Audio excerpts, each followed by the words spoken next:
may dugumang Meksikano, itinuturing na pride rin ng mga Pilipino ang American Idol finalist na si Jessica Sanchez. At para sa mga kaanak at kaibigan ng nanay niya sa hometown nilang Bataan, siya na ang kampiyon. Ikuwento mo, MJ Marfon. Hindi na bago dito sa Bataan ang mga residenteng mahilig kumanta. Sa probinsyang ito nang galing ang pamilya ng Filipina-Mexican Idol contestant na si Jessica Sanchez. Hindi pa kailanman nakakauwi ng Pilipinas ang American Idol contestant na si Jessica Sanchez, pero ang kanyang mga kababayan, ipinagmamalaki na siya dito sa Bataan. Bungad pa lang ng barangay San Juan sa Samal, Bataan, kung saan nagmula ang kanyang pamilya, pati sa mismong labas ng bahay ng lolo't lola niya, dito sa Orani, may nakapaskil ng mga banner na nagpapakita ng pagmamahal at suporta nila kay Jessica.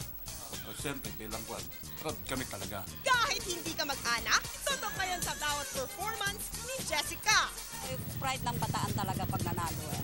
Sure na sure sila, si Jessica ang magiging winner.